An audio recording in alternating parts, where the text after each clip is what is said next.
Boa noite, pessoal. Começamos com a festa aqui, com o Raul Boesel fazendo a festa, Hein? né? Isso aí Semana já foi tem há de algum festa que eu tempo. tô sabendo, né? Gildo e Plínio, o que Ah, vocês eu, têm para falar eu... aí com ele? Boa noite, Raul. Seja bem-vindo aqui no canal. Tudo bem com você? Boa noite a todos que estão nos ouvindo e vendo. Boa noite aqui de Miami. Aqui ainda é dia, né? E ainda está o sol lá fora. E um calor do cão. Pô, Boa noite, o Raul. Raul, Eu queria te agradecer. André, eu preciso começar assim. Senão, ó, eu e o Raul a gente apanha depois. Preciso agradecer a pessoa maravilhosa que me deixa muito satisfeito, que permite que o Raul seja essa coisa tão irradiante, bom astral, bom, cuida dele com um cuidado maior do que a gente já viu até com um carro de Fórmula 1. Primeira pessoa que eu quero agradecer nesse programa, Raul, se você me permite, é a Débora, sua esposa, pessoa mara que mora no coração. Muito obrigado a você por tudo que você faz, essa dupla incrível que vocês são. E desculpa estar tirando um pouquinho, Raul, da sua companhia. De qualquer maneira, muito obrigado a você. Que nada, mandou você não bem está aqui. tirando nada, você só está complementando. Então, pessoal, vamos andar que nosso tempo é curto. Hoje, nós vamos continuar a saga daquela BMW de corridas, né? Felipe, solta o VT aí para o pessoal ver o que está acontecendo.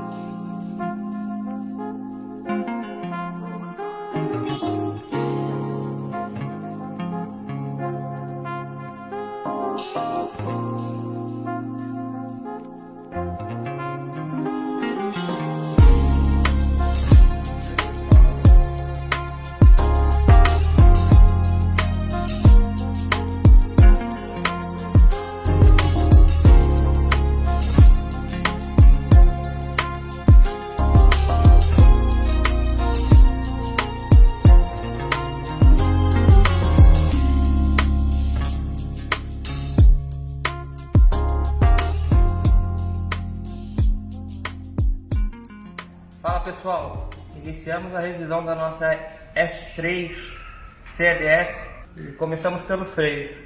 Tá aqui o par de pinça e discos dianteiros, tá aqui o nosso par de discos com flutuantes, as pinças. Vamos trocar os reparos dela agora, dar um tratamento na superfície dos discos e remontar para a gente fazer o nosso treino de potência.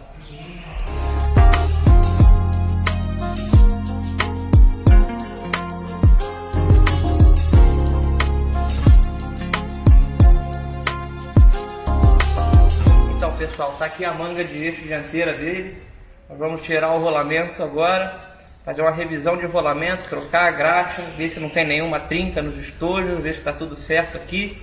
Aqui atrás tem o sensor do ABS, que esse carro já tinha equipamento de ABS nele instalado e ele vai ser mantido. E aqui é a refrigeração do freio, que evita da temperatura aqui passar do limite que nós queremos.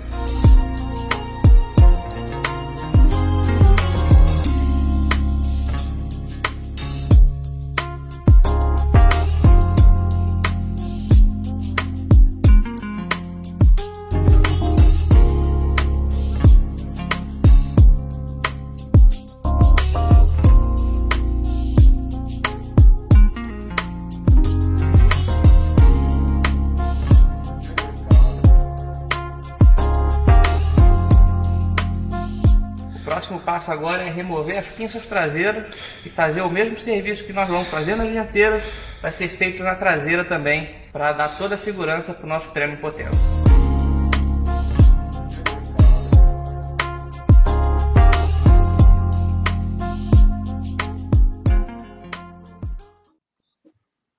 Então, Raul, só para você saber, nós resgatamos esse carro em São Paulo, trouxemos para o Rio de Janeiro, estamos fazendo uma mega revisão e dia 16 estamos com ele no autódromo para fazer uma volta, um shakedown e vamos botar ele de volta na pista. Gilda, é com você. Bacana. Ih, o Gildo travou. Bom, Alô, vamos falar do. alô. O Gildo travou. Gildo, era com você, mas você travou. Fala aí, Gildo. Você começa.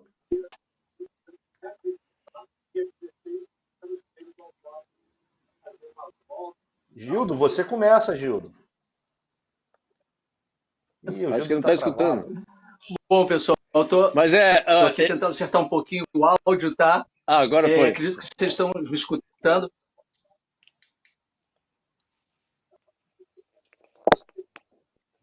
Ih. Bom, Raul, esquece o Gildo, Tô vamos tocar voltando, o tô barco voltando, aqui. tô voltando. Pronto. É o seguinte, o que eu sei do Raul, em 73 ele começou no kart, mandou super bem, foi campeão. Depois, 79, 78, andou de turismo, também se deu super bem. Em 79, você foi revelação na Stock Car. Para quem não lembra disso, você Exatamente. foi piloto revelação em 79. Em 80, ele abandona a gente e vai para a Fórmula Ford 1600. Isso. Depois, 1981, você estava na Fórmula 3. Como é que você, da Fórmula 3, chegou na Fórmula 1? Então, em 79, vou voltar um pouquinho aqui até para relembrar uma das melhores corridas minhas, foi exatamente no Rio, no Festival do Álcool, que o Festival do Álcool foi um final de semana de corrida em 79, acho que foi tipo maio por aí, porque teve foi quando teve o ano do problema do petróleo e proibiram as corridas no Brasil de gasolina. Então, aí todo mundo permitiram começar a fazer corrida com os carros todo a álcool. E aí a primeira corrida que todas as categorias tiveram um mês para desenvolver foi exatamente no Rio, foi esse Festival do Álcool e foi uma corrida incrível. Aquele autódromo maravilhoso, lotado de gente. E então só para fazer um parágrafo sobre essa parte de corrida no Rio. Mas a minha ida da Fórmula 1 foi porque o campeonato de Fórmula 3 era patrocinado pela Philip Morris.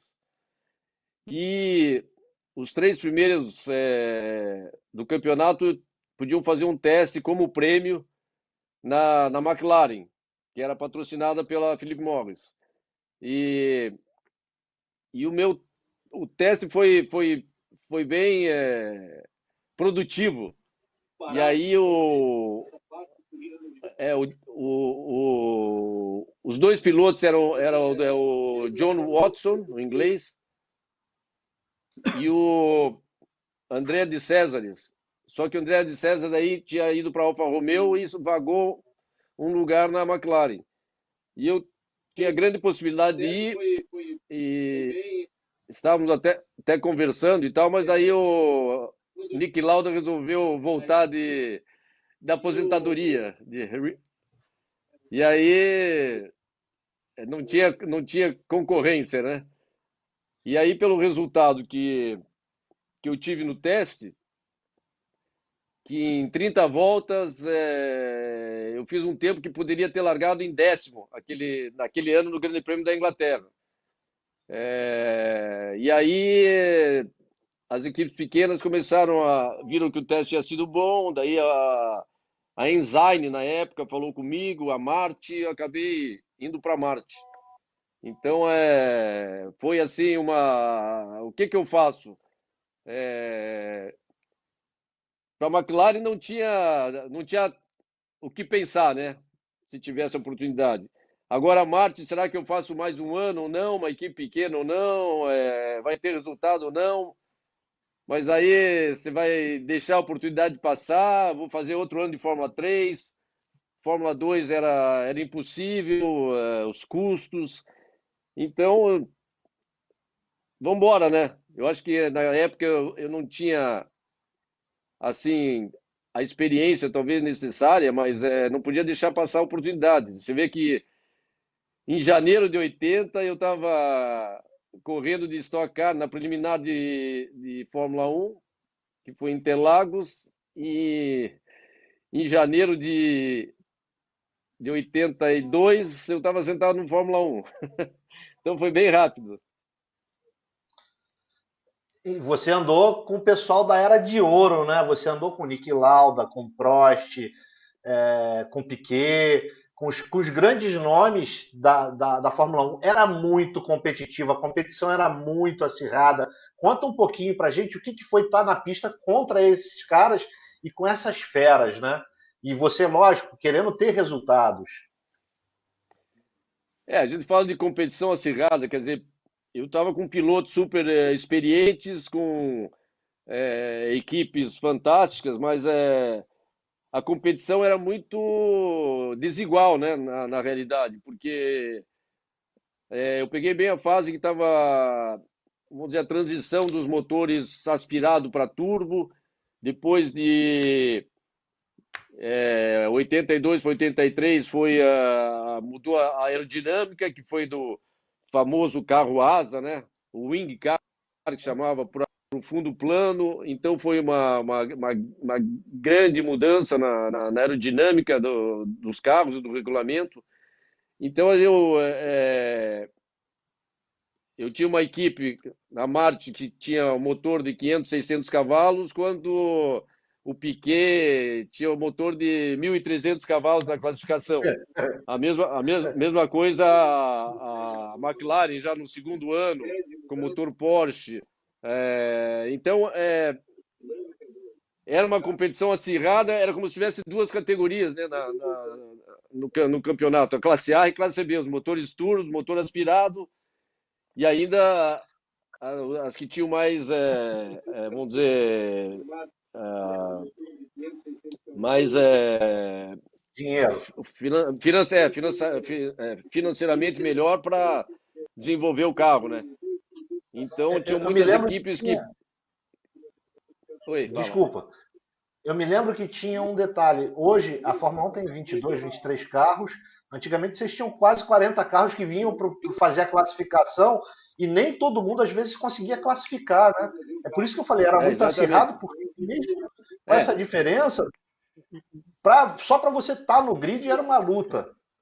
Né? Não, eu tinha uma luta maior ainda, né? Porque a Marte colocou o segundo carro para, vamos dizer, inscreveu o segundo carro na categoria. Então, um carro estava garantido para começar as classificações normais. Eu tinha que pré-classificar, assim como eu tinha que pré-classificar, as duas Rosellas tinham que pré-classificar, e eu acho que tinham duas Toleman também.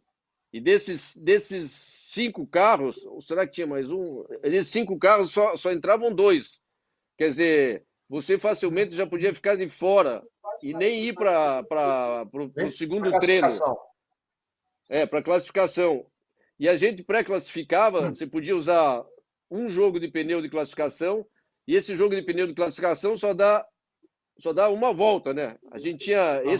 Essa era mais uma variável que tinha naquele ano. E então você estava classificando ao mesmo tempo que todo mundo estava treinando. Um de tanque cheio, outros testando pneu.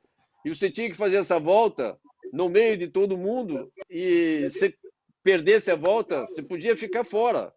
Então era bem difícil. Naquela época não tinha o box podendo te falar que a pista está limpa agora, tem um carro lá. Não, você tinha que ir basicamente vamos dizer, na sorte. Vocês eram... Oi? Eu via gladiadores ali, eu não via o cara que sentava para pilotar ali, facilzinho e etc e tal, não. Vocês praticamente gladiavam. Né? André, deixa eu lembrar uma coisa, tá? Na época da Marcha 82, o Raul, ele dividia a pista com Jochen Mass. Sim. O cara era muito fera. Depois você vê como se revelou, inclusive, nos protótipos, em Endurance. O cara era muito fera. Você também andava com o Rupert Keegan e com o Vilhota. Então a disputa era grande dentro da própria equipe. Exatamente. E, É, na realidade, o Rupert Keegan ele substituiu o Jochen depois que ele bateu em Paul Ricard. Mas Ô, Ricardo. aquele ano teve o acidente do Gilles Villeneuve, que foi com o Jochen Mass na classificação, né? E, e aquilo afetou muito o Jochen. E o cara. Aí depois teve mais outro acidente, e daí ele resolveu dar um tempo de corrida. E aí que o Rupert Keegan entrou no lugar dele. Mas eu aprendi muito com o Jochen. O cara era um gentleman, além de mais. E foi uma boa, vamos dizer, um parâmetro para mim. Voltando a falar do Rio, na corrida do Rio, por exemplo, eu estava, justamente por causa dos pneus de classificação, eu usei o meu primeiro, isso já na classificação no sábado. Eu usei meu primeiro pneu de classificação e o tempo que eu tinha virado, eu estava fora do grid. Quer dizer, eu tinha pré-classificado, já tinha classificado na sexta, tal. E sábado, normalmente todo mundo melhora os tempos, né? Eu melhorei com o primeiro jogo de classificação, mas todo mundo melhorou e eu estava fora do grid. Então, largavam 26 naquela época. Eu estava lá, 27, 28. Aí eu coloquei o segundo jogo de pneu, dei uma mudadinha no carro e eu virei uma volta assim, daquelas que era. Foi uma volta assim incrível e até me lembro que eu entrei no retão e aí veio no meio da reta lá, acho que era o René Arnoux. E o pneu de classificação, você saía do box, você andava com ele devagar, uma curva antes de começar a volta, você aí acelerava para esquentar o pneu, porque o pneu parecia um chiclete, era muito macio e melhorava muito o tempo. Só que você tinha que usar, vamos dizer, se freasse nos 75 metros, você tinha que acreditar que você ia frear nos 50 com o pneu de classificação. E que o carro ia fazer, e aí eu me lembro que ele me viu no espelho assim, eu acho que ele ia começar a volta dele, começou a acelerar, eu ainda consegui passar dele, fiz a volta toda. E no Rio, naquela época, você quando passava na reta, você olhava para o box do outro lado, os caras te davam a placa. E você conseguia enxergar. Porque você estava tentando ainda conseguir tentar fazer mais uma volta, né? Aí eu olhei aquele tempo e falei, não é possível, tem alguma coisa errada, acho que eu não vi direito. E concentrei em terminar a segunda volta, só que já não virou o mesmo tempo e tal. Aí eu vim pro box, quando entrei no box, estava maior festa no box, parecia que eu tinha feito a pole. Eu fui de 28º para 17º. E aí eu larguei em 17º, acho que o Mas nessa corrida largou 22º, por aí. Então ele falava, pô, de onde é que você tirou esse coelho da cartola? O Plínio, eu sei que tem uma pergunta para falar com você aí, Raul. Plínio. Eu tenho sim, Raul. Olha só, outro dia eu estava conversando com o Gildo, né, e ele estava me explicando a diferença das corridas da Europa, né, para as corridas nos Estados Unidos. Me diz como é que foi quando você saiu da Fórmula 1 e começou a correr, né, nos Estados Unidos. Qual foi a grande diferença que você sentiu quando você começou a correr, né, com os norte-americanos? A grande diferença foi, bom, tecnicamente, foi a potência do carro. Que a Ligier, a gente usava o motor Ford Cosworth aspirado e tinha aí entre 500 e 600 cavalos, e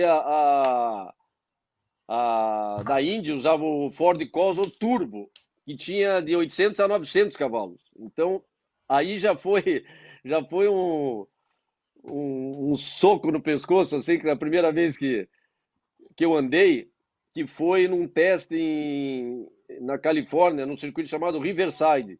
Mas foi num teste numa pista assim pequena, pegavam só uma parte da pista.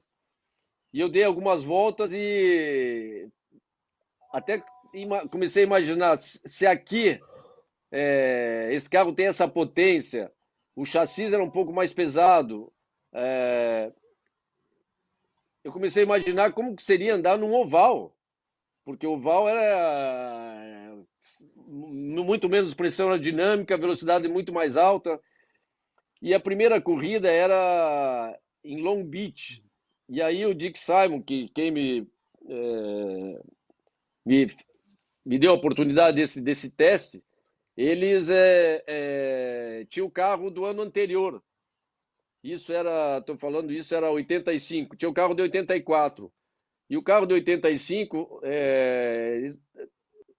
todas as equipes treinaram muito pouco, porque esse carro era feito pela Marte e tinha dado problema no câmbio. Então, muitas as equipes ficaram esperando resolver esse problema e treinaram muito pouco. Daí como eu andei bem nesse dia desse teste aí que eu fiz, ele falou, pô, a gente podia colocar o carro de 84 para você correr em Long Beach. Eu convenci ele, porque eu já conhecia a pista de ter corrido em Fórmula 1 e achava que não ia dar muita diferença do chassi 84 para 85, porque os outros não conseguiram desenvolver, né? Porque tiveram muito pouco tempo. E a pista de rua dá para tirar, dá para dar uma nivelada. E foi o que aconteceu. Eu classifiquei em 14º e ele não classificou com o carro novo. Ele não era oval, até que ele andava. E aí ele falou, então você quer largar com o meu carro? Só que você tem que largar em último. Eu falei, bom, vamos aí, né? E a razão que foi isso também é que na classificação eu dei uma encostada no Dani Ongais numa das minhas voltas rápidas, que ele rodou e era uma curva que você não via a saída dela, e ele rodou e ficou parado lá, e eu estava vindo em seguida e nem vi a bandeira amarela. Quando eu entrei, estava ele, eu freiei, dei uma batidinha no carro dele, mas quebrou a asa e entortou um pouco a suspensão esquerda e tal, mas nada que não desse para arrumar. Aí ele falou, em vez de arrumar, larga no meu. E aí eu larguei em último, estava andando em 8º, e aí quebrou o diferencial. E os mecânicos dele lá, por ter muito tempo sem o que fazer, esperando a Marte arrumar o câmbio, modificar as engrenagens que estavam quebrando, eles desmontaram o diferencial para ver como funcionava e não puseram o torque nos parafusos que deveria ser, e no final da corrida acabou quebrando o diferencial, que é uma coisa que nunca dá problema, não quebraram nunca. E foi assim, se não tivessem colocado a mão, não teria dado problema. Mas aí, por esse resultado, o Dick Simon pegou confiança e falou, vamos para Indianápolis. Aí, no inteirinho de Long Beach, Indianápolis, já chegou o segundo chassi, que era o March 85, e aí eu comecei. Aí começou, aí a bola começou a rolar e aí que foi indo. E você, Raul, Raul, você acha que o pessoal aqui, o americano é mais agressivo na corrida ou o europeu é mais agressivo? Quem você considera assim mais agressivo mesmo? Isso. Não, eu acho que hoje em dia não tem diferença, né? Porque mudou. Tem americano lá, europeu aqui nos Estados Unidos. Eu acho que existia um pouco mais talvez de respeito nos circuitos ovais, se bem que dava cada estraçalhada lá que era incrível, né? Mas a diferença é muito na parte fora do carro. Vamos dizer, na parte humana, na parte social. Eles interagem muito mais com o público. é assim, que é o que a Fórmula 1 está fazendo agora, né? Até porque os americanos é que compraram a Fórmula 1. Então você pode notar que eles exigem que os pilotos deem entrevista, tarde de autógrafo, etc. E isso faz com que o americano sempre pensou no show. Independente da competitividade dentro da pista, que tem também, tinha, e hoje continua, né? Mas essa particularidade ou peculiaridade do americano, ele quer que quem pagou ingresso para assistir, que sai de lá satisfeito com uma corrida competitiva, interagir, você poder pegar o autógrafo do teu piloto preferido, comprar fotografia. Então essa parte é bem diferente, é bem mais e você se sente também como piloto, você se sente envolvido, você começa a ter a tua própria torcida, você vê um reconhecimento, e o americano não tem, vamos dizer, bairrismo, sabe? Não é porque que eu era brasileiro que eles não torciam para mim. Você vê que o Tony Kanaan, um dos que tem a maior torcida nos Estados Unidos, sabe? Não é que eles só porque você é estrangeiro, então existe um preconceito. Que nada, tratamento todo igual, isso é bem bacana. Pessoal, como estamos falando de festa, de público, de tudo mais, e nós somos uma festa para o público que nos acompanha de casa, vamos dar um alô especial para as pessoas que estão nos acompanhando. Marcelo Gomide, que correu com você nas 1000 milhas, está mandando um abraço, mandou uma pergunta aqui, mas é gigante, daqui a pouco eu leio. Léo Truda, Cinder Bitton Filho, Wilson Toduro, Luiz Cláudio Rodrigues, Luiz Finotti, Marcelo Garcês, João Pedro Martins, Tony Moura, Sandro Barbosa, Fernando Pedroso, Jaime Figueiredo, Iveson Marques. Está todo mundo aqui hoje querendo te escutar. E eu queria mostrar para o pessoal um assunto muito polêmico e fazer uma pergunta.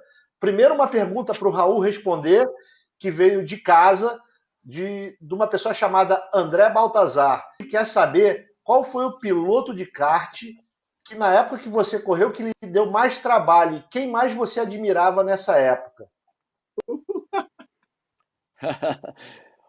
Acho que tinha um piloto lá tinham vários pilotos. Tinha o Nicanor Ramos, que eu corri mais no Paraná, né? Tinha o apelido dele era Meningite, Ricardo Voigt.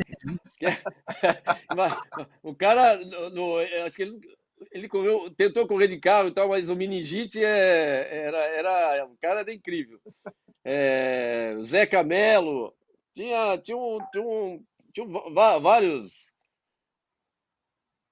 vários pilotos que talvez vocês não conheçam, porque é mais de Curitiba, né? Tá. Mas agora, esses foram o Gugelmin, por exemplo. Quando eu corria de kart, o Gugelmin corria naqueles carrinho carrinho a motor, sabe? Fapinha. Tinha uma categoria de Fapinha, o Gugelmin corria naquilo. Aí, depois virou o que virou, né? Oi. Vamos voltar num assunto polêmico aqui. Fórmula 1, eu não lembro se foi 82 ou 83. Chico Serra e você. Felipe, solta o VT para o pessoal de casa relembrar. 82. Boa. 82. 82.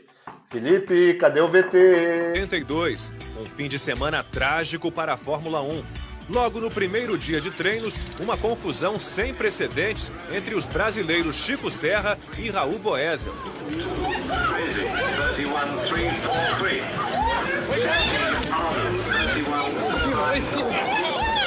O que você agrediu, Raul? Porque ele entrou na minha frente, de propósito. Você tá na minha melhor volta antes de começar a chover, que tava começando a garoar já. Era a minha última volta. E tava o Keck Rosberg e eu. E o Raul tava devagar. Ele levantou o braço, ele olhou para o espelho, levantou o braço, deixou o Keck passar. A hora que o Keck passou, ele entrou na minha frente. Raul, o Chico tá dizendo que você fechou ele na única chance que ele tinha para melhorar o tempo dele na corrida. Isso foi verdade? Não, isso não é verdade, ninguém tranca ninguém, sabe? E se foi por acaso, não foi por querer, não é o meu estilo fazer isso. Bom, você foi Tá, bonzinho, eu vou você deixou o cara. confessar. Eu vou confessar, eu fiz por querer mesmo. Não, que nada. Não, absolutamente não, Ô, claro que não. Ainda mais uma puta diferença de velocidade ó, é ó, ó, ó, Ah, ó, olha aqui, ó, oi, ó. Aqui a prova olha, ó. da Ei, garotada junta desde 82. E não, na hoje tá tudo realidade, resolvido entre vocês. Então, tudo 10, não tem. A gente, olha, não ficamos, acho que uns 20 anos sem te falar. então, E, Nossa Senhora. mas falando sério agora, porque isso sempre vem à tona essa, esse vídeo, né, já por gozação, por ser sério, mas até eu brinco com ele, Chico, esse aí foi o nosso 10 minutos de fama na Fórmula 1, porque como resultado não tivemos nada. Até hoje falam, aí, ó. Então, o que aconteceu? No, como eu falava, o pneu de classificação dava uma volta. E depois você completava, tentava dar a segunda volta, já não dava. Os pneus eram tão macios que eles soltavam, criavam umas bolhas assim. E aí você tinha que voltar para o box rápido, aliás, super lento, porque parecia que você estava na chuva. Essa foi a razão do acidente do Yoki com o Gilles, Villeneuve. e- com o Gilles Villeneuve. É, e eu estava voltando devagar e Montreal, no final da reta, tem uma curva para a esquerda e já uma para a direita. Eu olhei no espelho, vi o Keck passou e eu continuei por fora, mas a próxima curva já é para a direita. Então eu não podia cruzar a pista. E eu falava para ele, Chico, se você tivesse embutido no Keck, como ele falou, ia passar vocês dois juntos. Como é que eu vou o Keck passar e eu entrar na tua frente? Não dá para. Enfim. Aí eu pedi desculpa ali, ele começou a continuar, ele me deu aquele tapinha no capacete, daí ficou aquela briga de dois que não sabem brigar. Eu, pelo menos, eu sempre falo, eu ou entro numa briga, eu mato ou morro. Ou mato, fujo pro mato ou fujo pro morro, né? Mas, enfim, esse dia, nós dois estávamos no grid. No dia seguinte, eu melhorei meu tempo e ele também melhorou, não sei, mas mesmo assim ficou fora do grid. E aí eu me lembro que no primeiro dia eu estava em 19º e caí para 21º e ele ficou fora.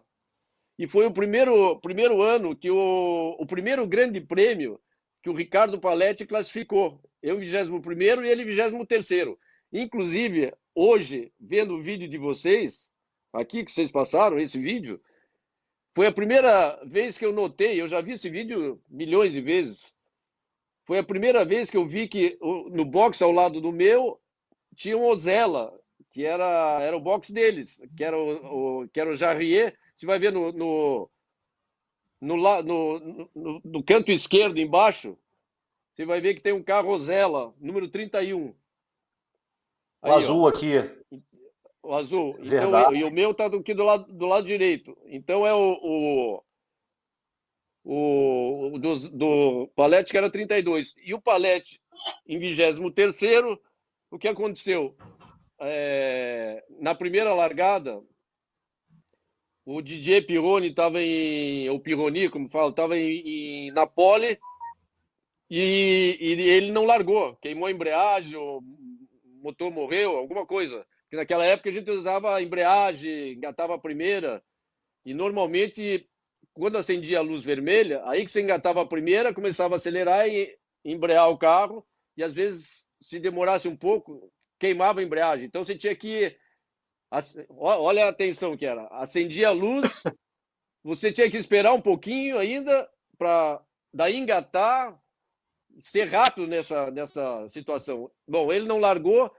Quando eu cheguei imagina, de 21º até o primeiro, todo mundo conseguiu sair, eu ainda consegui sair, aí bati na roda, a minha roda dianteira direita bateu na roda esquerda da traseira da Ferrari, eu saí rodando e o Paletti entrou direto no câmbio da Ferrari. E ali ele eu acho que naquela época a gente não tinha nenhuma proteção, né, de pescoço, nada. Eu acho que ele já quebrou o pescoço, provavelmente, porque quando eu saí do carro correndo, eu já vi a cabeça dele baixa, e aí vazando gasolina, e o carro pegou fogo. E aí ele provavelmente já faleceu no ato ali. E aí eu lembro que, inclusive, o Chico, que me contou isso, que o engenheiro dele falou para ele que ele estava em cima do box, assistindo a corrida, falou, ó, às vezes tem males que vêm para bem, né? Imagine, se podia você estar nessa situação. Então você nunca sabe. E os pais do Paletti, que também estavam em cima do box assistindo, e ele é o filho único, então é uma situação bem trágica, né? Inclusive essa corrida, agora... parou a corrida e tal, depois o Piquet ganhou essa corrida. Sim. E não teve champanhe, não teve comemoração, o pessoal saiu do pódio em silêncio, foi bem trágico. Olha só, pessoal, a Fórmula 1, o esporte automotor está mais seguro, mas o pessoal de casa mandou mais duas perguntas, na verdade. Vamos lá, vou ler aqui. A pergunta sobre o piloto de kart que deu mais trabalho e porque está no... Não, tá, essa a gente já leu. Na época que correu de Fórmula 1, nos tempos de hoje, você saberia explicar por que você, Nelson, Alex Dias, Roberto Moreno, por exemplo, são os mais idolatrados para o público brasileiro do que os demais pilotos brasileiros que correram na Fórmula 1 sem grande repercussão? Isso, essa cara é tenebrosa. Não, acho que não só pela Fórmula 1, porque a gente continuou correndo em outras categorias, né? Então o nome sempre ficou em evidência. Eu corri 2 anos na Fórmula 1, com resultados sem expressão nenhuma. Naquela época ainda você só conseguia fazer ponto até o 6º lugar. O meu contrato era, só como ilustração, o meu contrato era por ponto. Se eu marcasse ponto, eu tinha uma remuneração. Então, o meu melhor resultado foi 7º. Então, foi 2 anos bem difíceis. Mas acho que porque, óbvio, Nelson Piquet, o Emerson, o Senna, esses com resultados que são orgulho do Brasil, né? Mas eu acho que da gente continuar, depois eu fiz meu nome nos Estados Unidos, no Campeonato Mundial de Marcas, Moreno também foi para os Estados Unidos, inclusive depois teve alguma chance em Fórmula 1, terminou em 2º, junto com o Nelson Piquet, acho que foi no Japão. Olha a declaração aí, declaração de amor ao vivo no Ao Volante. Meu ídolo, antes mesmo de ser meu amor, grande cara, Débora Seisco. Essa aí mandou bem. Bom, vamos lá, André. Fala. Avisa ao pessoal. Olá, avisa ao pessoal que lembram do Raul e tudo mais, que quando ele foi em 85 para a Fórmula Indy, tá? Ele foi a volta mais rápida nas 500 milhas de Indianápolis. A gente está tendo o privilégio de receber uma pessoa, um piloto, pessoa que tem uma grandiosidade, um coração maravilhoso, imenso, mas um piloto que participou 13 vezes, se eu não me engano, Raul, das 500 milhas de Indianápolis. Isso aí é muita força G, é muita volta, é muita velocidade na sua história. Indianápolis, antes do Raul contar pra gente, solta o VT de Indianápolis, onde ele passa na largada e assume a pole da prova. Solta aí, Felipe, para o pessoal ver. Manda o VT.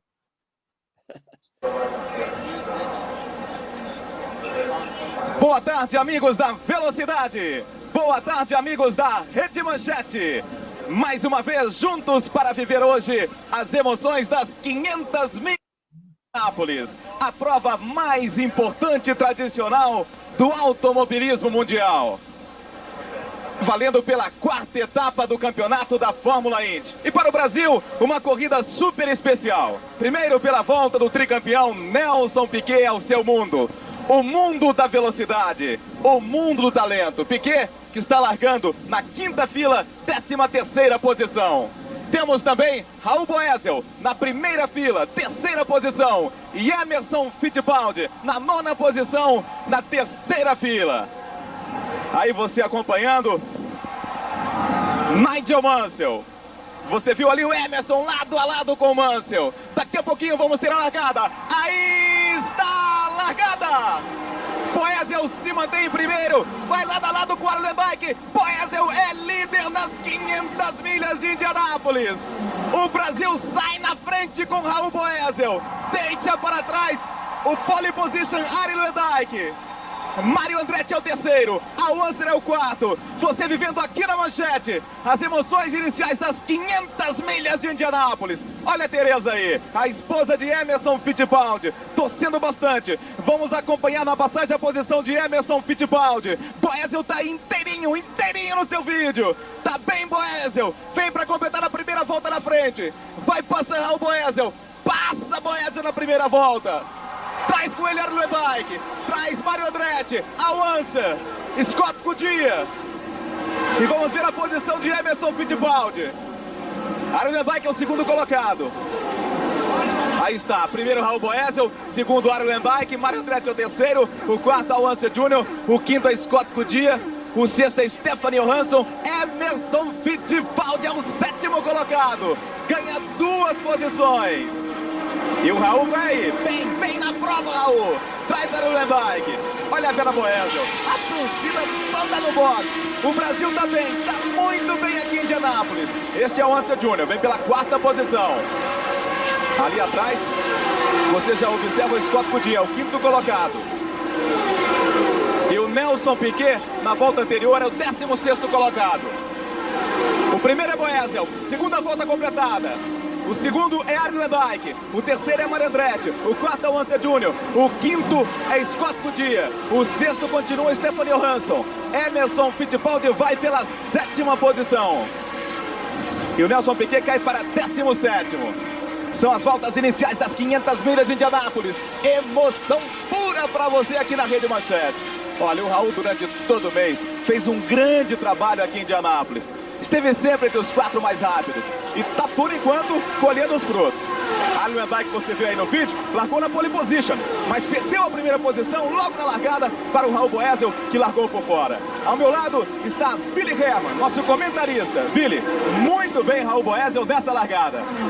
É verdade, Raul Boesel fez aquilo que todo mundo duvidava.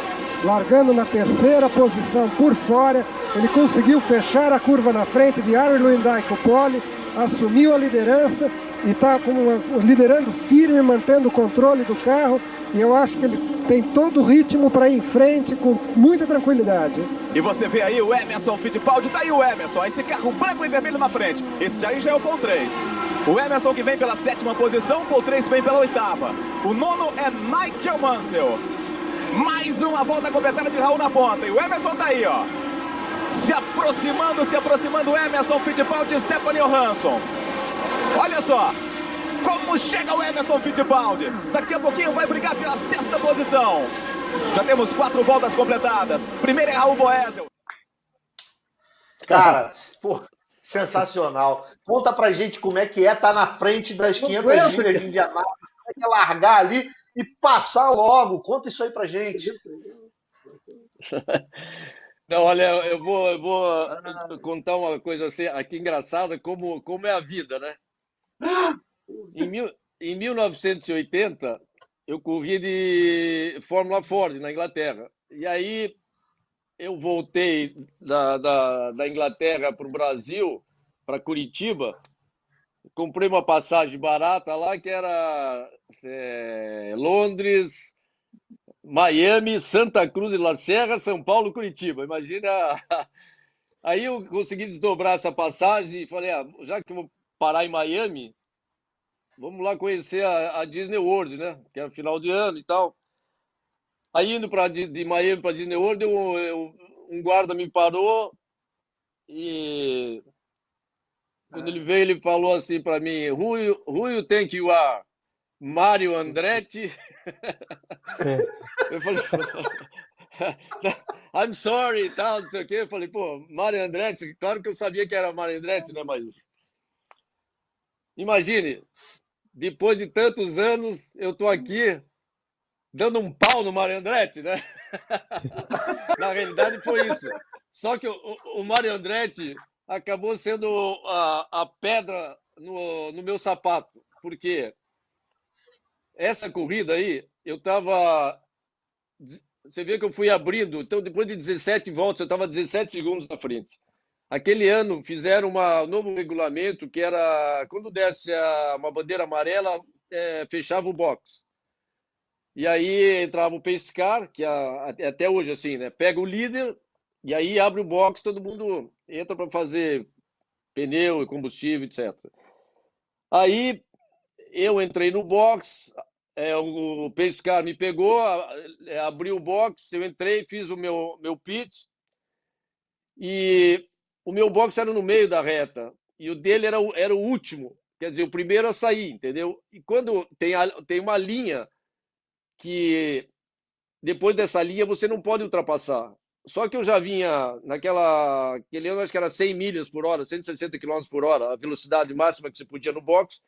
Eu passando a 160 e ele saiu do zero. O dele era só ir para frente, que tinha espaço para por isso esse box. Então era um box privilegiado, né? Você só andar para frente. Então, na minha visão, eu estava pau a pau com ele na linha. E deu a impressão que eu passei depois. Aí ele ainda ficou um tempo na amarela e ele vinha do meu lado e fazia sinal para eu ir para trás. E eu falava, não, você vai para trás. Mas porque eu estava falando com o meu box no rádio e falava assim, ó, o Mário está vindo aqui dizendo que eu tenho que ficar em segundo, que ele tem que ficar em primeiro. Mas na minha visão, eu saí junto com ele do box.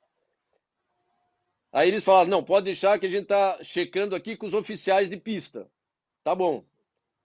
E aí o Mário vinha e falava ir para trás, eu falava não, né? Você quer ficar na frente para pegar a aerodinâmica melhor. Aí vai 3, 4 voltas indo, e nessa no rádio, vai e volta, vai. Não, tá tranquilo, já falaram que não tem problema, tudo bem. Deu a relargada, eu dei uma marcada de toca, ele me passou. Eu fiquei atrás dele, aí passou 5, 6 voltas, o meu box falou, nós fomos penalizados, tem um stop and go. Putz. Aí eu entrei, fiz stop and go, saí, quando eu saí na frente do Mário, quase ele ia me colocar uma volta. Aí eu fui, depois de 400 milhas eu estava em primeiro, fui passando todo mundo e com a estratégia, fui para frente, meu carro estava um canhão. E aí eu fui entrando no box de uma amarela. Só que eu não conseguia mais voltar para a pista. Eu entrei, fizemos o pit stop, saí, era o último pit stop. Meu engenheiro ainda falou, Raul, a gente tá bonito porque a gente não precisa fazer mais stop, e quando abrir o box eles vão ter que entrar para fazer o pit stop. Aí a organização falou que a equipe tinha que ter feito o sinal para eu passar e não ter parado. Bom, aí deram uma penalidade que quando desse a verde eu teria que fazer um drive-thru, passar pelo box, só que a 160 km, né, 100 milhas. Aí eu caí para 12º, cheguei neles de novo, deu outra amarela, tava o Emerson, aí o Emerson liderando, o Arie Luyendyk, o Nigel Mansell e eu. E aí, entre o pace car e o Emerson, ficou um retardatário, o Gregoire, um francês, Stéphane Gregoire. E o pace car mandava ele passar para pegar o Emerson e ele não passava. Aí os três pegaram e passaram o Gregoire para ficar atrás do pace car e eu chamei no rádio, ó, eles estão passando o Gregoire. E isso é fora do regulamento, é contra o regulamento você passar alguém na amarela. E eu ainda falei para o box, eu vou fazer a mesma coisa. Se eles estão fazendo, aí a minha equipe falou, não faz, porque eles vão ser penalizados. E nós já fomos penalizados 2 vezes, não vamos correr o risco de ser penalizado a terceira. E eles sendo penalizados, de alguma forma, ou stop and go, ou drive-thru, nós estamos bonitos na foto de novo. Só que o Stephen Gregoire, eu não passei, o Stephen Gregoire ficou meio tartaruga, eu ia do lado dele para ele acelerar e acompanhar os 3 da frente, que daí o pace car saiu fora, eles começaram a aumentar a velocidade, e ele não ia. E eu só pude passar o Gregoire legalmente depois que desse a bandeira verde. Nesse inteirinho, eles abriram quase a reta toda. Eu consegui chegar neles, aí não deu mais tempo de passar, só que legalmente eles teriam que ter sido ter a penalidade. Só que era Penske, a outra era Quem mandava na casa, né? Newman Haas, né? Que era A Newman Haas. Então Quem mandava na casa. ficou Quem mandava na bem indigesta essa vitória deles aí. Ô, E aí, Raul, oi, fala. conta Então pra foi uma gente corrida coisa. que eu passei 2 vezes todo mundo, ninguém me passou e eu cheguei em quarto. Passava na sua cabeça um filme nessa, porque você via a chance real de ganhar e ao mesmo tempo você estava sabendo que por regra, por erro do time, erro de algum, você estava sendo penalizado e não por você, né? Como é que fica a cabeça do piloto nessa hora? Porque vira uma confusão mental, né? Você tem que ter um mental muito forte ali nesse momento. Não, na realidade, a parte forte teve que ser depois, né? Durante a semana, que a próxima corrida já era Milwaukee. A parte boa era que já tem outra corrida, né? Então, mas realmente foi bem, assim, decepcionante, né? Porque foi uma grande chance. Acho que de todas as minhas 13 participações em Indianápolis, com certeza, foi a mais, em termos de performance, a melhor de todas. E, agora, como curiosidade, que talvez muitos não lembram, eu classifiquei 14 vezes e corri 13. Porque um ano me chamaram para classificar o carro na equipe que corria o Giafone. E aquela época tinha era classificação 2 semanas, né? Sábado e domingo e depois sábado e domingo. E o que aconteceu? Normalmente, todos os anos, o tempo esquenta muito da primeira semana para a segunda. E, em particular, esse ano, esfriou. E como a corrida seguinte sempre é Milwaukee, as equipes iam treinar em Milwaukee, entre a classificação e a corrida. E aí, o Giafone já tinha classificado na primeira semana, e como o tempo foi esfriando, várias equipes começaram a colocar carro reserva, com outros pilotos. E aí o Giafone tinha marcado um tempo que ele estava meio... O pessoal fazendo as contas de quem estava andando e treinando, ele estava meio ife para ficar dentro do grid.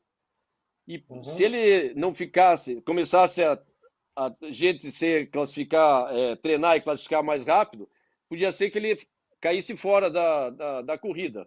Aí eles me chamaram para classificar o carro reserva deles. E, enfim, eles tinham mais 2 carros, né? Nossa! E aí eu treinei num carro e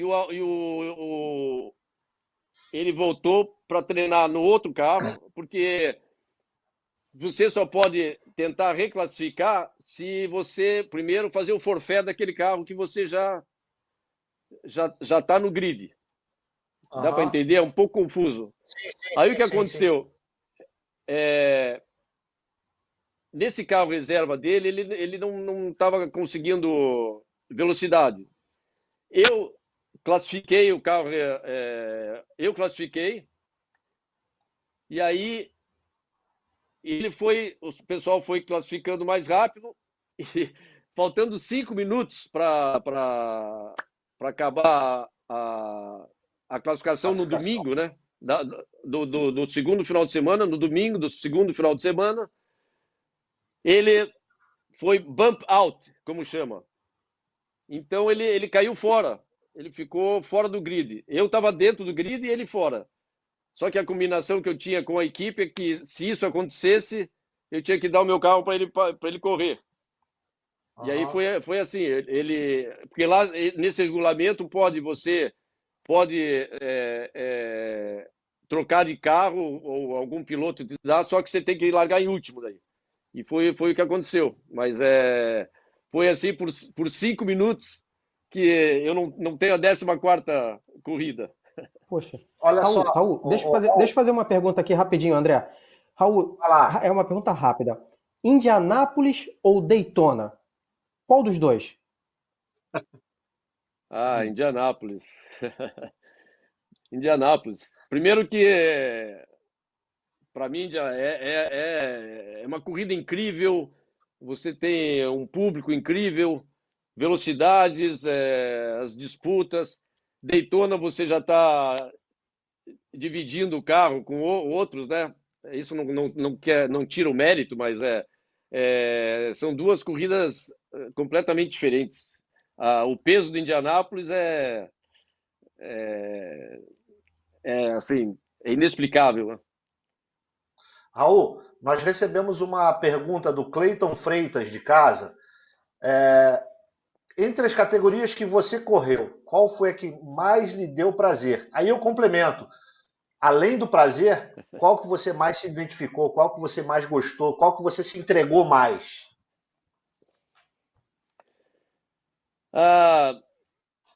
Bom, a que eu mais curti foi Indy e o Campeonato Mundial de Marca, que para mim foi vamos dizer, uma coisa totalmente inesperada.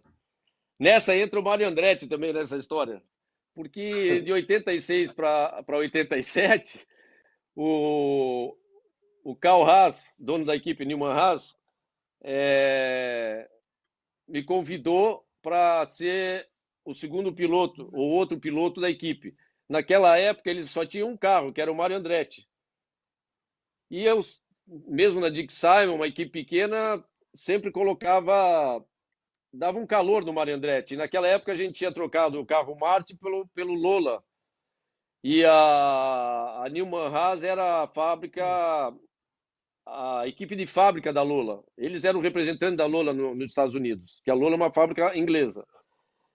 E a última corrida foi, inclusive, aqui em Miami, num lugar chamado Tamiami Park, que era um circuito improvisado num parque. Eu fiz a pole e o Mário, acho que quarto ou quinto, liderei a corrida um tempo, acabei chegando em quarto. E aí o Carl Haas me convidou para ir para a equipe. Aí eu tive uma reunião com ele em Nova York, no aeroporto. Eu voei daqui para lá. Ele é de Milwaukee, então encontramos no aeroporto. Eu tinha um amigo meu que não sei se está assistindo a live, eu avisei para ele, o João de Matos, que foi o meu braço direito e é meu irmão até hoje. Já mandou mensagem. E aí tivemos essa reunião, tudo acertado, famoso aperto de mão, tá tudo combinado. Posso avisar o Dick Simon que não vou mais correr para ele? Pode. Tiveram outras duas equipes que falaram comigo, eu falei que já estava comprometido. Avisei o Dick Simon que, imagina o que ele ficou feliz, né, de eu dizer que não ia mais correr para ele. Mas era uma chance, vamos dizer, quase como quando eu tive para correr com a McLaren, comparativamente. E aí a última pergunta para o Cal foi: o Mário Andretti não vai se opor? Não, a equipe é minha, só falta eu finalizar uns patrocíniozinhos aí com patrocínio, mas não tem problema. Posso avisar? Tá tudo certo, tá tudo certo. Então, em janeiro você volta, a gente faz o contrato, você vai lá, a gente já assina, já vai lá para a equipe para fazer o banco, para fazer teste, para fazer isso, aquilo, tá bom. Aí voltei para Curitiba para o Natal e Ano Novo, e aí ele me liga.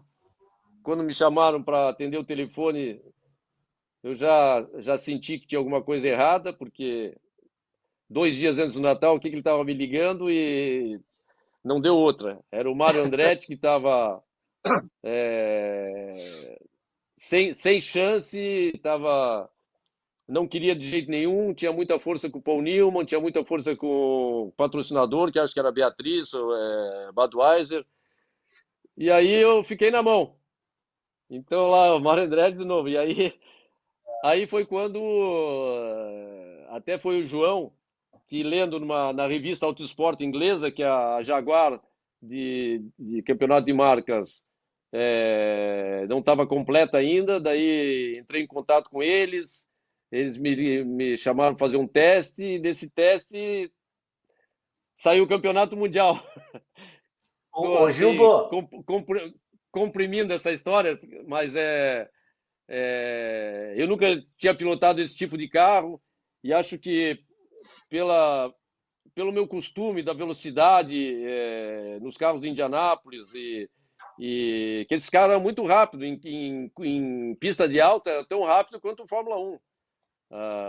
Inclusive a gente fez um teste uma vez em Silverstone, que estava o Piquet, corria na época de Williams Honda, e nesse mesmo dia estava testando o Steph Johansson da McLaren, que também acho que era McLaren Honda, também acho que era. E eu virei o tempo 1/10 pior que o recorde da Fórmula 1 naquela pista, daquele ano. A gente só vê realizar isso no dia que saiu na Autosport lá, Boesio de Jaguar iguala praticamente o recorde da Fórmula 1. Seu carro era o número 4. É esse aí? Isso. Esse mesmo. A gente vai ver ele já. Volta para cá. Raul. Mas eu vou a coisa interessante é que o carro que eu ganhei a corrida e aí, ganhando essa corrida, ganhei o campeonato, é o carro número 6. Temos foto dele aí também, o carro número 6, Gildo. Ô, Felipe, mostra aí pra galera ver. Ih, cadê? Bom, a Danusa Palhares acabou de mandar mensagem querendo saber de Le Mans. Eu vou falar para ela, obrigado por você estar aqui novamente. A gente vai voltar ao carro de número 6. A gente vai voltar a falar de protótipos de Le Mans já. Fala, Raul, vai, fala. Pode falar, Raul. Não, essa foto aí sou eu pilotando em Spa, na chuva, e a gente ganhou a corrida e eu ganhei o campeonato. 87. Então, mas, sensacional. 87. Mas antes de voltar para esse tema, eu queria que você comentasse, nós temos você guiando no circuito oval com a câmera on-board do Fórmula Indy. Durante a volta, eu queria que você comentasse para a gente como é que o que você estava pensando, como é que era aquilo. Solta o VT, Felipe, da volta on-board dele no oval, para ele narrar essa volta. Solta aí, Felipe. Pode falando, Raul. Tá. Essa volta é na pista de Milwaukee, que é um circuito de 1 milha. Você vê que ela ela é flat, ela não tem banking, né? E isso aí já foi andando para a equipe da Patrick. E você você põe pneu novo, o mínimo de combustível, e quando o pneu novo o carro tem mais aderência, então você tem que usar o máximo, e a pista não é lisinha. E em particular essa volta aí, que a câmera não mostrou, você dentro do carro, você tem a regulagem de barra estabilizadora dianteira ou traseira. Então, por exemplo, se o carro você sente que o carro sai de traseira, você ou endurece a frente ou amolece a traseira. E aí, às vezes, você faz isso nesse inteirinho de uma curva para outra. E nesse vídeo não deu para ver, mas nessa volta em particular eu tive que fazer isso, entende? Deve ser Então bem... você compensa de uma curva para outra. Porque você está muito rápido, acima de 300 km/h, pé flat, né? Bumping na pista, o carro saindo de traseira ou de frente, você vê o muro chegando e tem que mexer na suspensão ainda. É isso mesmo? É isso mesmo. E hoje está tudo aqui na mão, né? Hoje mudou muito, né? Naquela época era mais, vamos dizer, não tinha borboleta no volante, você tinha que trocar marcha. Então tinha várias coisas, você tinha que ter uma coordenação bem... Mas se pegava o jeito, era só que você tinha que ser esperto. O Felipe, solta Le Mans aí, ele vai narrar pra gente o que estava acontecendo aí. Solta o vídeo de Le Mans. Felipe, aí. O que está acontecendo aí, Raul? Isso aí aconteceu o seguinte, durante a corrida, isso era umas 9, 10 horas da manhã, teve um acidente e eu fiquei andando atrás do pace car, eu era o primeiro atrás do pace car. Aí o que aconteceu? Acho que deu um problema na parte eletrônica do carro e o carro parou. E lá em Le Mans você não pode ajudar ouvir um mecânico e tentar te ajudar. Então, antes da corrida, você vai ver que vai voar a parte de trás do carro. Quero ver. Olha lá, voa a parte de trás. Deixa eu explicar o que aconteceu. Aí o carro começou a falhar e eu parei no estacionamento, assim, na pista do lado. Aí a gente tem uma aula da Jaguar, se desse algum problema eletrônico, alguma coisa, você tinha que tirar a tampa traseira, fazer umas trocas das mangueiras e que tinha uma chance de o carro pegar de novo. Bom, foi exatamente o que aconteceu, mas quando eu parei, só que você tem que tirar essa peça sozinho, inteiro, né? E aí, dentro do carro tem uma caixa de ferramenta pequenininha, assim. E aí eu fui lá, quando eu abri a caixa de ferramenta, tinha um bilhete em cima, assim. Se você precisar dessas ferramentas, é porque você está fudido. Em inglês, falando assim, if you need these tools because you fucked. Aí você não sabe se dá risada, o que você faz? Bom, peguei a chave de fenda, o alicate, daí são 6 pinos que segura a carenagem. Então, 2 em cima, um de cada lado e 2 atrás. O primeiro pino, quando eu tirei, voou longe na terra. Eu falei, bom, depois eu procuro. Aí os outros eu, com mais cuidado, tirei, guardei, ia do lado da carenagem, tirava, corria do outro, tirava. Enquanto isso, os carros, daí já tinha dado a verde, os carros passando a 300, 400 por hora, 300 e poucos por hora aí, na reta, naquela Mulsanne. Bom, tirei, pus a carenagem em cima da asa traseira, fui lá, olhei aquilo lá, falei como que era a mesa, troquei daqui para cá, troquei de lá para cá, entrei correndo no carro, bati na chave, pá, pegou, aí voltei para coloquei de novo, falei, bom, eu vou mais devagar, aquele pino, fui tentar achar, falei, eu não vou ficar procurando esse pino, até que eu vou mais devagar, né? Bom, saí, aí, óbvio que deve ter entrado o ar ali pelo pino que eu coloquei. Eu começo a olhar assim no retrovisor, eu vejo um radiador. Eu falei, nossa, eu nunca notei que eu olhando pelo espelho eu via esse radiador. Esse radiador de água lá.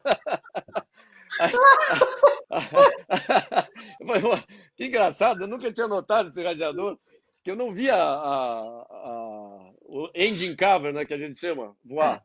Aí quando eu cheguei lá, eles já tinham visto pela televisão, já estavam com outro pronto para colocar. E aí a gente continuou a corrida, eu e o Ed chegamos em quinto. E aí o engenheiro dos motores lá depois veio me falou assim, ó, eu não sei o que você fez, mas aquilo que você fez não devia ter funcionado, mas funcionou. O popular se vira Aquilo que você malandro trocou, deu aquelas certo. mangueiras, não sei, porque era a parte eletrônica, né? Aquilo que, teoricamente, não devia ter funcionado. Ô, Raul, deixa eu te fazer uma pergunta. Eu tenho uma curiosidade muito grande. Você participou 3 vezes das 24 horas de Le Mans. Em 87, inclusive, você foi campeão sozinho, né, do Mundial de Protótipos. Depois, 88, que eu acho que é marcante para você também, as 24 horas de Daytona que você levou. E você estava com Martin Brundle e o Nielsen, se eu não me engano, né? Estava com eles. Exatamente. E aí, em 91, você voltou para 24 horas de Le Mans e teve a segunda colocação. Quer dizer, é uma história incrível a sua no automobilismo. Mas eu queria te fazer uma pergunta digna de cinema, de Hollywood, de um galã aí como você, com essa cabeleira linda, tá? É o seguinte, Le Mans, para um piloto, você chega, você olha Le Mans, você sente aquele aroma, o cheiro, o relógio. Le Mans, é tudo isso que contam pra gente, é de arrepiar realmente, quando você entra na Mulsanne, quando você pisa na primeira gincana, na segunda gincana. Fala do teu sentimento de um piloto, de um ser humano que curte automobilismo quando pisa em Le Mans. É incrível, eu nunca tinha ido para Le Mans. Eu só fui fazer um teste lá antes da corrida, que inclusive ficou como recorde um tempão. Assim, era tenso, porque tem muitas variáveis. E os primeiros anos que eu fiz, os 2 primeiros anos, a Mulsanne não tinha essas 2 chicanas. Era uma reta de praticamente 4 quilômetros, que tem uma curva que é um kinkzinho, mas você a 350 por hora vira uma curva. E se você dá uma tiradinha nessa curva aí, ela se perde pelo menos meio segundo, se não for mais, por causa do arrasto do carro, né? E à noite, com chuva, então eu fiquei bem, vamos dizer, preocupado antes primeiro pela parte física, que era o primeiro ano fizemos só eu e o Ed Shiver, só nós dois, as 24 horas. Segundo, que tem várias categorias, então quando você entrava nessa reta, a diferença de velocidade era muito grande. E na chuva, e à noite. Então, toda vez que você entrar nessa reta aí, você rezava um Pai Nosso, que eu não pegue, assim, nenhuma dessas circunstâncias. E o que aconteceu comigo foi no warm-up antes da corrida de manhã. Eu saí, quando eu entrei nessa reta, de repente eu começo a ver que um spray de água está aumentando bem rápido. Eu falei, bom, acho que deixa eu tirar para a direita, né? Porque quando eu tirei, foi assim, sabe quando você tira o carro, passa, você está 30 km mais rápido que o outro, que era de outra categoria. Nossa. Aí eu falei, bom, isso aqui eu tenho que prestar muita atenção, porque é um negócio muito louco, né? Que essas diferenças. Agora que eles colocaram essa chicana, então em termos de segurança foi melhor. E outra coisa que acontecia é que se você tivesse um furo de pneu e entrasse nessa reta, a força centrífuga, você não sentia o pneu furado.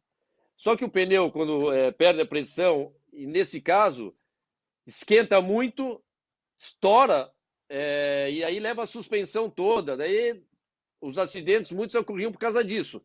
A Jaguar, nesse ano, já tinha um dispositivo que ficava em cima do painel, que tinha um sensor na carenagem, perto de cada pneu, que dava temperatura dos pneus. Então, se, por exemplo, o dianteiro direito tivesse um furo e começasse a esquentar muito, começava a dar um alarme ali, e acusar a temperatura. Daí você tinha que diminuir, se fosse o caso. E isso aconteceu com... normalmente o Jaguar colocava mais carros em Le Mans. Nesse ano aconteceu com um dos carros que furou o pneu traseiro direito, o piloto, o Wim Percy, que estava pilotando na hora, não percebeu e estourou o pneu, ele saiu capotando, saiu à noite. Eu me lembro que eu também estava pilotando nessa hora, então a bandeira amarela, luz e tal, você começa a diminuir, era peça para tudo que é lado. Câmbio de um lado, roda, carenagem e tal. Quando eu passei, eu só vi o chassi. Só que a Jaguar era muito segura, porque o chassi era todo feito de fibra de carbono. Já, por exemplo, a Porsche ainda era de Renecon, aquele alumínio Renecon. Demorou para... Não aconteceu nada com ele. O carro simplesmente desintegrou, mas o piloto não aconteceu nada. Então era um carro bem... Em termos de segurança, era muito bom. O pessoal não sabe o que é Honeycomb. Pessoal, Honeycomb é o seguinte, é um sanduíche de alumínio, onde alumínio liso do lado de fora, alumínio liso do outro lado, e entre essas duas folhas de alumínio tem uma colmeia, né, que são hexagonais de alumínio, de folha de alumínio, para deixar o carro mais leve. Antigamente isso era um recurso utilizado na construção antes da fibra de carbono. As pessoas não conhecem, porque isso ficou no passado, né? E hoje é tudo fibra de carbono. Conta um pouquinho sobre essa construção. Inclusive os Fórmula 1 eram assim, né? De fibra de Honeycomb. André. E aí todas as partes são cortadas e eram coladas, né? Então os chassis de Fórmula 1 eles eram meio assim não tinham nada arredondado. O que era arredondado era a carenagem, né, de fibra, mas o chassi em si não era esse material colado. Então parecia umas caixas de fósforo, vamos dizer assim, toda colada. Hoje já não. Tanto é que quando desenvolveram a fibra de carbono, achavam que no começo, quando batesse, ela fosse desintegrar inteira. Isso provou que não, né? Que foi quem começou com esse desenvolvimento foi acho que foi na McLaren, com um engenheiro chamado John Barnard, que foi o primeiro que introduziu o Renecon, e aí hoje já o chassi todo é de Renecon, já não tem a carenagem em cima, né? A carenagem mais são as laterais e tal, mas o resto é tudo... Hoje todas as peças praticamente são de fibra de carbono, inclusive a caixa de câmbio por fora é fibra de carbono. Foi uma revolução esse material, né?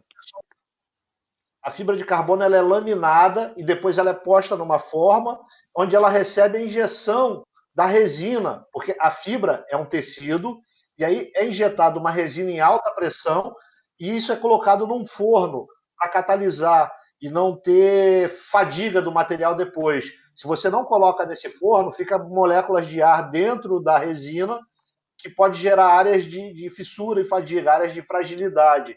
E isso foi desenvolvido, você pegou essa transição, né? Como é que era a cabeça do piloto quando sabia que estava experimentando uma tecnologia que ainda não sabia se era comprovadamente segura? Conta isso pra gente. Não, acho que já quando eu comecei a correr, já meio que estava comprovado, né, que era o material a ser feito, né, inclusive por torção do chassi, por um material mais seguro, sem fadiga. E aí começaram a fazer as outras partes, vamos dizer, as asas da frente também eram alumínio e tal, hoje são todas de fibra de carbono. Só que tem uma coisa que a gente vê na Fórmula 1, que volta e meia se encosta na asa do outro, fura o pneu. Ela, quando se desfaz assim na casa da asa, que são peças finas, mas com muita resistência, ela vira que nem uma faca. Então, qualquer encostadinha, ou se quebrou uma asa e ficou um pedaço na pista e passa, é muito fácil de rasgar o pneu ou fazer um furo. Essa é a única, vamos dizer, se não, se for, por isso que os pilotos têm que tomar muito cuidado e não se tocarem, porque é muito fácil você, mesmo sem ser um toque que não tenha, vamos dizer, nenhum dano mecânico no carro, mas o furo de pneu que acaba a corrida, né? Raul, eu tenho uma pergunta pessoal para fazer para você. Essa é uma pergunta pessoal mesmo. Você já andou de carro de Fórmula 1, carro de Fórmula Indy, protótipo, em tudo que existe de mais veloz que a gente pode imaginar. Mas agora, o que você usa no seu dia a dia? Quando você está em casa, quando você tem que sair com a sua esposa, qual é o carro que você pilota? Qual é o seu carro do dia a dia?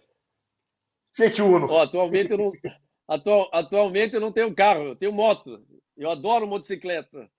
E ela também. Inclusive, a gente já fez várias viagens. Já atravessamos os Estados Unidos inteiro aqui. Coast to coast. Inclusive, era para fazer outra viagem agora, no começo de maio, mas daí ficamos impossibilitados. Aqui em Miami o tempo é muito bom sempre, então a gente sai de moto ou raramente Uber. Então fizemos uma viagem também incrível pro Atacama. Então atualmente o meu veículo é moto, adoro. Legal, maneiro demais. Agora, André, aproveitando a onda do Plínio, o Raul todo mundo já viu, e eu desfruto desse privilégio de tempo. É uma pessoa que irradia felicidade, junto com a Débora, em tudo que ele faz. Eu queria saber o seguinte, realmente nunca soube, agora como o Plínio falou, é pessoal. Como foi que surgiu essa história de DJ? Porque você está fazendo lives maravilhosas, você enche a casa da gente de alegria com a sua música, você encanta tanto quanto ao volante, você como DJ. Como é que surgiu isso? Até eu sei. Olha, música sempre foi uma segunda paixão minha, vamos dizer, uma paixão paralela à minha carreira de piloto. Então, sempre fazendo ginástica, escutando música, viajando no avião. E depois de 30 e poucos anos de corrida, que eu voltei, inclusive, para correr na Stock Car, né? Eu fiz o ciclo, né? Comecei na Stock Car e acabei na Stock Car, aí no Brasil. E aí, o dia que eu comecei a pensar mais em música do que no carro de corrida, eu falei, acho que isso é um aviso. Eu vou...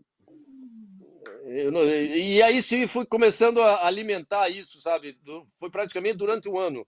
Aí, como as corridas aí no Brasil eram muito espaçosas, muito tempo entre uma e outra, então eu comecei em festivais, inclusive foi a Débora que me levou no meu primeiro festival aí no Brasil, que era o Skull Beats, porque ela também gosta de música eletrônica, graças a Deus, foi por isso que deu certo também.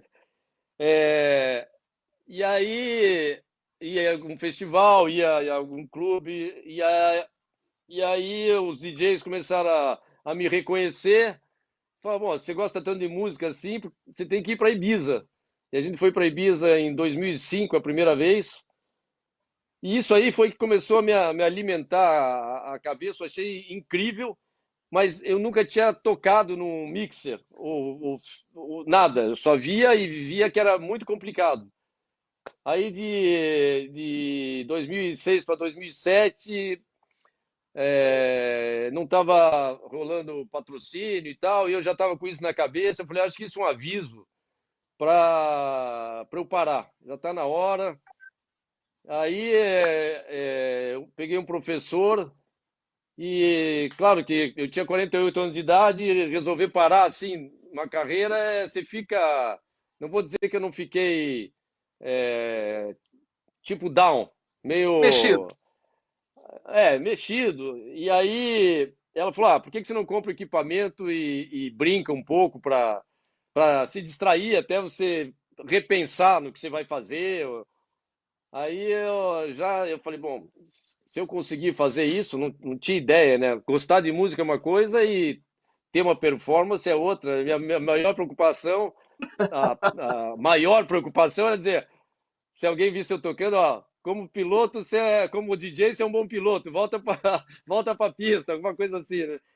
Aí eu peguei um professor, fiquei 8 meses dentro de casa, comprei equipamento, peguei um professor, comecei do beabá, aprendendo toda a técnica, BPM, aí até eu brincava, saí do RPM para o BPM, né? Compasso, as mixagens e tal, e aí foi indo. Aí teve muito preconceito no começo, achava, como é que ele deixa o automobilismo para ir ser DJ, né? Eu falei, sempre falava, corrida é entertainment e ser DJ é entertainment também. Teve gente que entendeu, teve gente que não entendeu, teve os amigos próximos achavam que foi uma coisa natural, ainda alguns falavam, você tem a sorte de fazer pela segunda vez e ainda ter uma remuneração, uma coisa que você ama fazer. Não é todo mundo que consegue nem a primeira vez, né? Então, eu me sinto, nesse caso, assim, um privilegiado nesse sentido, mas a perseverança também, nesse caso aí, teve, como eu disse, preconceito, outros DJs davam, só porque ele é o Raul Boesio, eu acho que pode tocar, acho que o promotor vai convidar ele, vai contratar para tocar, mas vamos ver se ele toca mesmo ou não toca, vai ser só por hobby, vai ser só uma fase. E aí, agora já vamos fazer 13 anos, eu consegui meu espaço, consegui assim um respeito que eu faço com amor, como foi a minha carreira de automobilismo, me dedico muito, faço muita pesquisa e me sinto assim muito reward, como você está dizendo, que tem muita gente que segue, tem muita gente que curte, muitos assim dizem, meu pai é teu fã, quando eu falei para você que eu ia te escutar num festival e tal, não sei o quê, ele não acreditou, mas daí pediu para tirar uma foto e para eu levar para ele. Então tem várias coisas bem bacanas. E aí eu vivo sempre com gente mais jovem, isso é bacana também. Raul, fala. Infelizmente a gente está chegando próximo do nosso final, mas ainda tem 2 perguntas de casa, tá? Vamos lá. A primeira é a seguinte: quando vê o filho de piloto, o piloto, seguindo a carreira do pai, ou seja, se o seu filho for piloto, seguindo a carreira do pai, o que pesa mais? O orgulho de vê-lo na pista ou a preocupação e rezar para ele não se machucar? Essa é uma pergunta. E a outra pergunta, da NASCAR. Alessandro Ferreira perguntou, você já teve alguma experiência de pilotagem com a NASCAR? Não, vou primeiro responder a NASCAR. A NASCAR, eu só fiz um teste e eu até tentei fazer alguma corrida na categoria, mas não aconteceu. Eu gostaria de ter tido mais assim, oportunidade. A outra pergunta é saber se realmente o filho está feliz em fazer isso. No meu caso, o meu filho não, mas eu tenho 2 sobrinhos. Um agora que corre, que é o Pedro Boesio, o Lu também já correu. E é saber se realmente ele gosta, se tem potencial. Eu acho que, como pai, eu iria incentivar, mostrar já com a minha experiência todas as dificuldades, e não insistir, porque tem muito pai que é piloto frustrado e quer que o filho seja piloto. E aí, claro, nessa idade que hoje, na minha época, eu comecei a correr com 15 anos. Hoje o pai bota o filho com 4, 5 anos em cima num kart. A criança ou se enche ou perde a juventude de fazer outras coisas, mas eu acho que a prioridade é saber se realmente o filho tem vontade própria, sem ser uma coisa influenciada. Bom, não sei se eu respondi. Respondeu. Nós temos que agradecer ao pessoal que está aí conosco numa sexta-feira, até às 9h30 da noite. Foi sensacional. Queremos ter você de volta aqui, se você quiser estar conosco aqui durante a temporada. Eu tenho um comunicado para fazer que surgiu agora à noite. Nós vamos botar um piloto lendário junto do seu carro lendário em breve. Tá? Já está ajeitado. Boa. E Gildo, Plínio, Raul, dê suas palavras aí, se despeçam do pessoal. Raul, muito obrigado mesmo. Poxa, a gente não viu o tempo passar. Espero que você volte aqui. Tenho várias outras perguntas para fazer que estão aqui anotadas. Então, na próxima vez vou fazer com certeza. Muito obrigado mesmo. Olha, deixa eu dar a palavra final que cheguei a me emocionar com todos esses filmes aí que vocês mostraram. Às vezes é difícil de acreditar que eu que estava dentro do carro. Muitas vezes me passa isso na cabeça. Fui eu mesmo que fiz isso. E estou aqui à disposição quando vocês quiserem. É sempre um prazer. E agradeço muito. Essa live vai ficar na minha memória por um bom tempo. Como todas as outras que eu tenho feito aí. Gildão, você. Eu queria agradecer e dizer que a responsabilidade para todos nós aumentou de sermos merecedores do seu carinho, da sua atenção, dessa gentileza que você, a Débora, e a gente fica muito contente. Você tem uma família linda, maravilhosa, eu acompanho, e tudo que você fez pela gente foi maravilhoso. Muito obrigado a todos vocês. E que nos acompanharam também, continuem juntos, gente. Agora, obrigado por contar minha história. Fala. Não vou mais falar, acabei.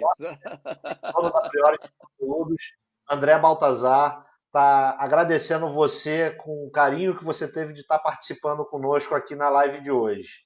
Tá? Felipe, encerra com o DJ Raul tocando aí, para a gente curtir um pouco dele tocando.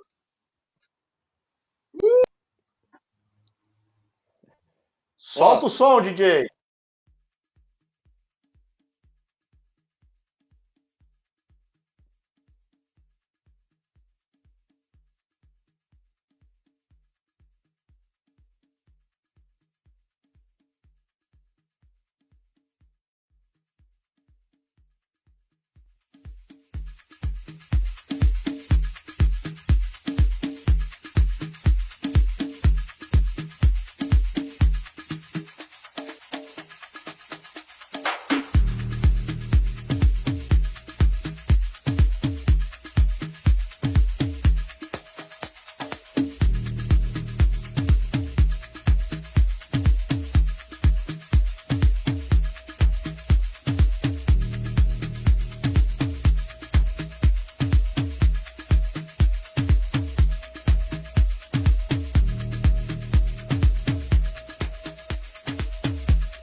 A Priority Conteúdos tem como missão levar até a sua casa conteúdos dos mais diversos nichos dentro de um app leve, simples e fácil de mexer. Vá até a loja de aplicativos, Google Play ou Apple Store. Digite Priority Conteúdos, selecione o app e aperte para baixar. Espere um instante e pronto! Ao abrir o aplicativo, uma lista de programas variados está disponível na palma da sua mão. Clipes, desenhos, humor, programas de futebol, kartismo, vôlei, Priority Conteúdos. Baixe o app e se divirta!